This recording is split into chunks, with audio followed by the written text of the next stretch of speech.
Hello అండి. అందరికీ నమస్కారం. ఇవాళ మనం మీరు ఏదైనా ఒక కిరాణా షాప్ పెట్టాలనుకుంటున్నారా?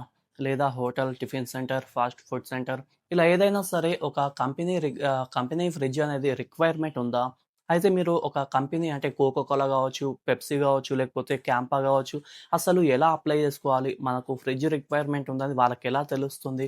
ఒకవేళ మనం ఎంత పైసలు దానికి డిపాజిట్ జేయాలి? స్టాక్ ఎంత తీసుకోవాలి? ఇలా చాలామందికైతే చాలా డౌట్స్ అయితే ఉన్నాయి. సో, ఇంతకుముందు నాకు కూడా ఉండే. సో, వీడియోలయితే యూట్యూబ్‌లో దీనికి సంబంధించి అయితే పర్టిక్యులర్‌గా అయితే ఏం లేవు. సో, మీరు దయచేసి వీడియోని స్కిప్ చేయకుండా చూడండి. సో, మీకు ఖచ్చితంగా హెల్ప్ అవుతుంది. అయితే మీరు ఒకవేళ కిరాణా షాప్ పెట్టాలి అనుకున్నట్లయితే, నేను రీసెంట్‌గా నా కిరాణా షాప్ పెట్టయితే ఒక 4 నెలలవుతుంది. అయితే ఈ 4 నెలల నా ఎక్స్‌పీరియన్స్ అనేది నేను ఒక వీడియోలో అయితే చెప్పాను. సో, అది మీరు తప్పకుండా చూడండి. ఓకేనా? నాకైతే రూపాయి కూడా రాదు. మన ఛానెల్‌కి యాడ్‌సెన్స్ కూడా లేదు.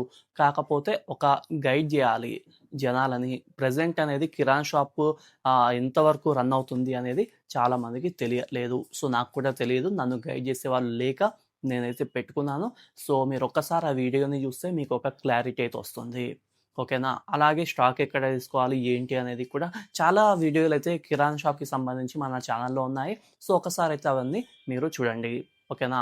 అలాగే ఇవాళైతే మనం ఒక ఫ్రిడ్జ్ అనేది ఎలా అప్లై చేసుకోవాలి, ఏంటి అనేది దానికి సంబంధించి మనం ఇవాళ తెలుసుకుందాం. అలాగే మీరు ఈ వీడియోని జస్ట్ రియాక్ట్ అవ్వండి. లైకో, కామెంటో ఏదో ఒకటి కామెంట్ చేయండి. లేదా లైక్ చేయండి. సబ్స్క్రైబ్, షేర్ ఏదో ఒకటి చేయండి. ఎందుకంటే రియాక్షన్స్ వచ్చినట్లయితే ఈ వీడియోలో అంతో ఇంతో మ్యాటర్ ఉంది అని చెప్పి ఇంకొంతమందికైతే యూట్యూబ్ సజెషన్‌లోకి పంపిస్తుంది. సో, ఇంకొంతమందికి రీచ్ అవుతుంది. జస్ట్ వాళ్ళకి ఒక చిన్న హెల్ప్ అనేది చేయండి. ఇన్ఫర్మేషన్ అవసరం ఉన్న వాళ్ళకు పాస్ అయితే వాళ్ళకి కొంచెం హెల్ప్ అవుతుంది. అంతకు మించి వేరే ఇంటెన్షన్ లేదు. అయితే నేను కూడా కిరాణా షాప్ స్టార్ట్ చేసిన కొత్తలో ఒక ఫ్రిడ్జ్ అయితే బావుంటుంది. మనం కూల్ డ్రింక్స్ గావచ్చు, వెజిటబుల్స్ గావచ్చు, ఇంకా పాల ప్యాకెట్స్, పెరుగు ప్యాకెట్స్ ఇలా చాలా అవసరం ఉంటుంది అని జెప్పేసి నేనైతే గూగుల్‌లో గానీ, యూట్యూబ్‌లో గానీ చాలా ఇన్ఫర్మేషన్ కోసం నేనైతే చాలా చెక్ జేశాను. బట్ నాకెక్కడవి ఇన్ఫర్మేషన్ అనేది నాకైతే దొరకలేదు. అయితే నేను ఏం జేశానంటే నియరెస్ట్ కొన్ని రెస్టారెంట్స్ ఉంటాయి గదా! సో, అక్కడికెళ్ళినట్లయితే క్యాంపా సంబంధించిన ఫ్రిడ్జ్ అయితే కనిపించింది. సో, వాళ్ళని అడిగితే అక్కడ వాళ్ళకి ఇచ్చిన వాళ్ళ ఫోన్ నంబర్ అయితే తీసుకున్నాను.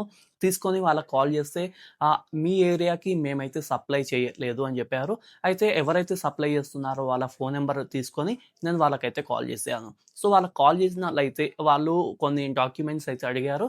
సో, డాక్యుమెంట్స్‌లో ఒక ఉద్యమ్ సర్టిఫికేట్ అయితే కావాలి. ఉద్యమ్ అనే కాదు, మీ షాప్ రిజిస్ట్రేషన్ ఏదైనా ఉన్నట్లయితే అది వాళ్ళకు పంపియొచ్చు. అలాగే షాప్‌కి సంబంధించిన ఫోటోస్ పంపించాలి.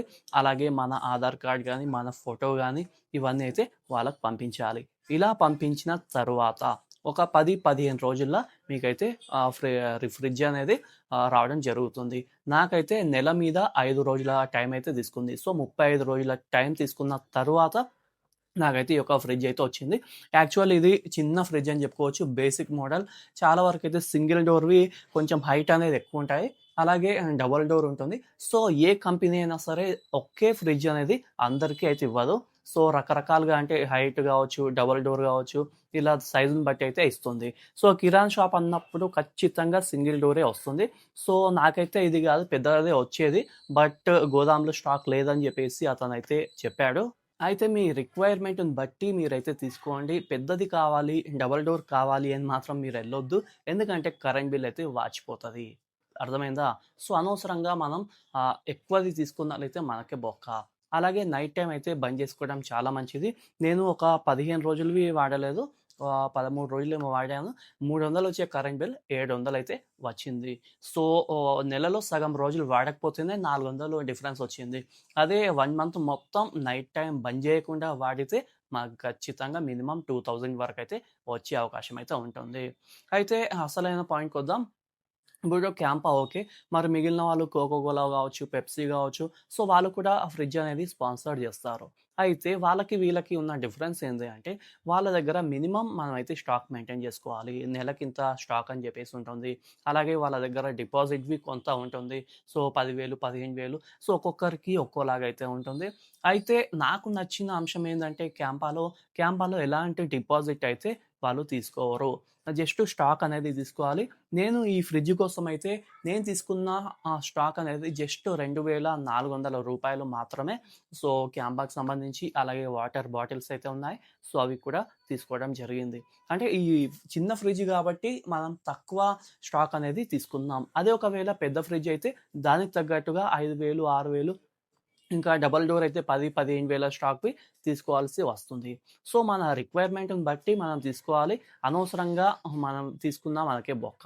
సో, మీరొకవేళ కొత్తగా స్టార్ట్ చేసి ఉంటే మీరు ఫస్ట్ ప్రిఫరెన్స్ క్యాంపాకైతే ఇవ్వండి.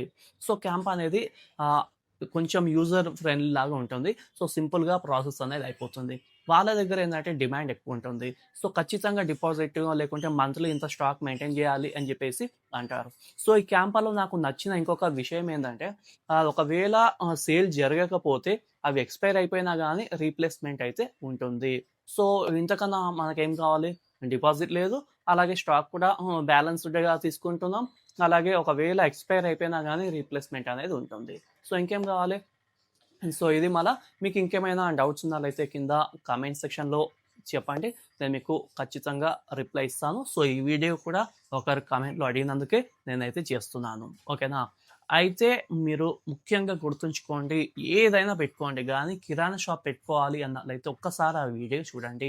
తొందర పడొద్దు. బ్లైండ్‌గా డెసిషన్ తీసుకోవద్దు. మనం బొక్కలు పెట్టుకోవద్దు. మనం అప్పులు చేస్తాం, రెంట్‌లు కట్టుకుంటాం, ఈఎంఐలు కట్టుకుంటాం. సో, రిస్కీ బిజినెస్‌ని అంత ఈజీగా చెయ్యొద్దు. ఓకేనా? మీకు ఈ వీడియో నచ్చింది అనుకుంటున్నాను. నచ్చితే జస్ట్ ఒక్క లైక్ చేసి మీకు సూపర్ అనో ఏదో ఒక కామెంట్ అయితే చెయ్యండి. వీలైతే మన ఛానల్‌ని సబ్స్క్రైబ్ చేసుకోండి. ఓకేనా?